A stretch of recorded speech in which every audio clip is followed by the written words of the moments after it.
potrebno da svi dobro načulite uši. Vidim, vi koji lišite sladoled ne morate. Vidim, svi. Tako, dobro isplasite jezik. Napravite najglasnije što možete.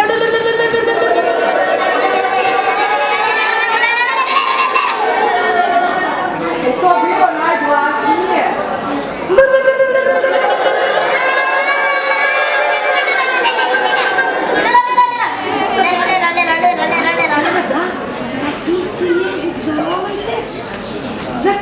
Zaključit ćemo usta.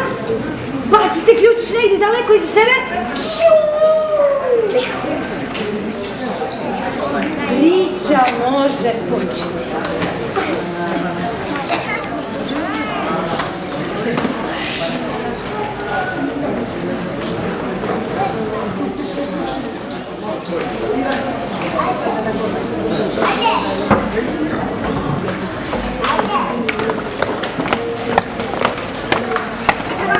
Jednom davno u ona stara vremena, dok je zemlja planeta bila još ovako malena. Baš tada, u to vrijeme, živjeli vam starac i starica. Imali 3 sinova.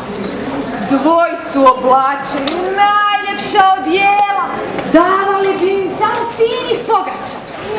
A onog najmlađeg, budalu, oblačili u poderane dronjke i davali bi mu samo staru koru crnoga kruha.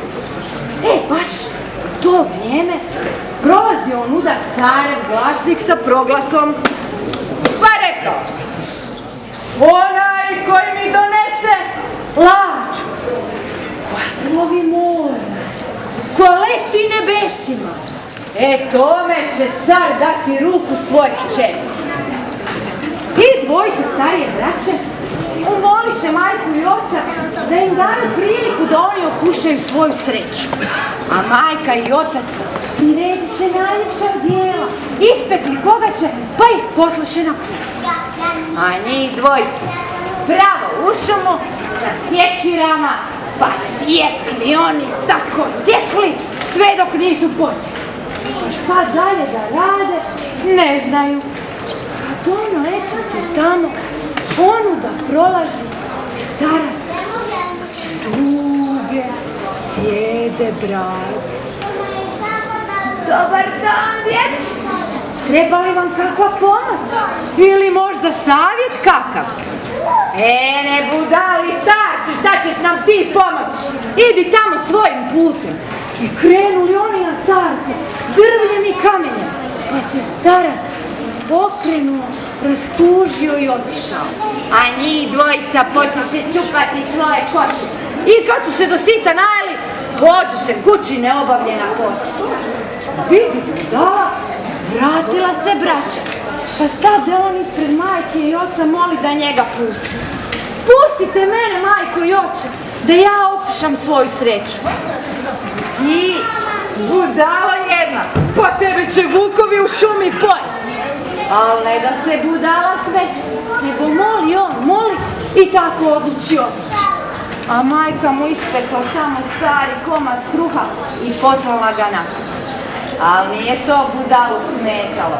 Budala obukao svoje cipelice, skitalice, mednu pjesmu u usta, sjekiru na ramena i bravo u šumu. I došao do jedne velike livade, a na livadi raste golem bor. Toliko visok da mu vrh ne vidiš, toliko širok da 5 muškaraca ne mogu ga zagrliti. Uzeo budala sjekiru i stane sjeći. Sjekao on, tako sjekao, dok nije posjekao. I taman kad je posjekao, eto ti onuda prolazi starac, duge sjede brade. Dobar dan, dječače, mogu li ti kako pomoći? Šta ćeš praviti od tako velikog bora? Nije li to možda malo prevelik zadatak za tebe? Velik, nevelik, posao se mora obaviti, a ti, dobri starče, molim te sjedni ovdje. Pa ako imaš kakav dobar savjet, slobodno mi reci. Gledam starac našeg budalu, gleda pa se smješka. A ona mu pokazuje kako će tesati od ozgora, pa prema dole, pa od ozgora. I dok bi 3 puta pljesnuo rukama, pljesite rukama 3 puta. A ona, eto ti Lađa gotova. Nakon tako dobrog posla valja se i dobro najesti. Dobri starče, ali ja ti nemam ništa osim komad kruha. Gdje da vidim? Uzmi starac, komad kruha.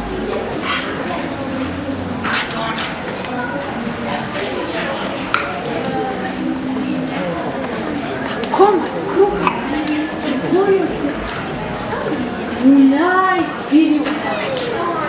Njih dvojica do sita se najdoše. A onda starac iz njedara izvukao platno, pa sve pokazuje budali kako će šiti. A budala otvorio širom oči i sve gleda šta starac radi. Pa uči, pa i on šije. I dok bi 3 puta pljesnuo rukama, a ono, eto ti jedra na brodu. Lađa samo tako. Dobro, dijete, idi, plovi morima, leti nebesima, ali jedno upamti. Ako nekog sretneš, obavezno ga pozovi na svoju lađu. I tako i bi. Starac krene svojim putem,